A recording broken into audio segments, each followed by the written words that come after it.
Beurre FM. Les grandes signatures du Ramadan. D'Hippocrate à Ibn Nafis, en passant par Avicenne, l'histoire de la médecine arabo-orientale, Kalsi Azaïs. Galien de Pergame, prince de la médecine. La biographie de Galien est bien plus assurée que celle d'Hippocrate. Le grand médecin romain a largement contribué à sa gloire future en laissant derrière lui dans ses écrits d'abondantes indications sur sa vie et sa carrière. Galien naît vers 130, sous le règne d'Adrien, à Pergame, riche et brillante cité d'Asie mineure où se dresse depuis des siècles un temple d'Asclépios.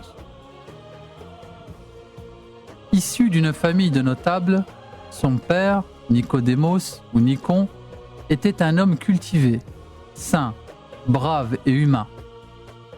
Vers l'âge de 14 ans, il entame sa formation de jeune éphèbe.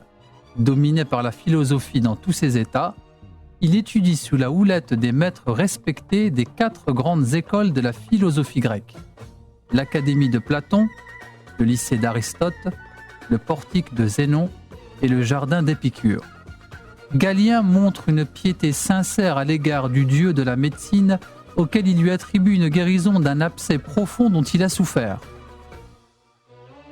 C'est à 17 ans que Galien décide de se consacrer à l'art de guérir. À Pergame, les premières notions de médecine lui sont enseignées par des praticiens d'appartenances très diverses. Avec Satyros, il s'initie à l'anatomie. Avec Ascrion et l'hippocratique Stratonicius lui transmettent les rudiments de la clinique et de la thérapeutique. Dès cette époque, il écrit quelques ouvrages prometteurs, de la dissection de l'utérus et un autre en 3 livres, des mouvements du thorax et du poumon. À partir de ce moment, Galien effectue de nombreux voyages qui feront de lui le Galien que l'on connaît. Il se rend à Smyrne pour se perfectionner, passe à Corinthe et Alexandrie où pendant 1 année, il étudie de façon approfondie l'anatomie. À son retour dans sa terre natale à l'âge de 28 ans, son succès est immédiat. Il devient le médecin des gladiateurs. C'est en 163 qu'il quitte sa patrie pour aller tenter sa chance au cœur de l'Empire, à Rome où il rapporte le sang nouveau de l'antique tradition grecque. Galien entreprend la rédaction d'une œuvre immense, quelques propos qu'il nous lègue. Ayant exercé la médecine jusqu'à la vieillesse, jamais jusqu'à ce jour je n'ai eu à rougir d'un traitement ou d'un pronostic, ce que j'ai vu arriver à des médecins illustres. Si quelqu'un veut s'assurer la célébrité grâce aux œuvres de l'art médical, il peut sans fatigue recueillir ce que j'ai découvert au prix de nombreuses recherches tout au long de ma vie.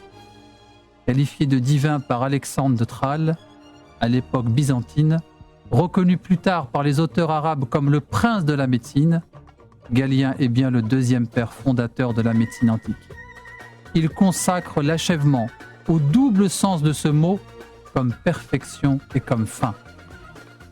L'ensemble de son œuvre forme aujourd'hui un imposant corpus, philosophique et médical, représentant 20 volumes en grec, sans compter d'autres œuvres en latin ou en syriaque. Toute son œuvre représente plusieurs centaines de volumes. C'est en 1490 qu'est traduite son œuvre complète en latin. Galien ne fait pas abstraction du passé, il rassemble, résume, tente de faire une synthèse cohérente, si besoin en corrigeant ou en retouchant. Il essaie de concilier les éléments d'origine diverses. Il exprime sa pensée et sa position à l'égard d'Hippocrate qui demeure à la base de son système. Comme il est le premier à avoir découvert la voie, il n'y a fait que quelques pas.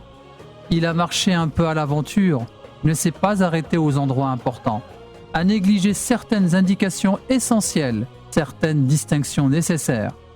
En un mot, s'il a commencé, il appartient à un autre de finir. Beurre FM.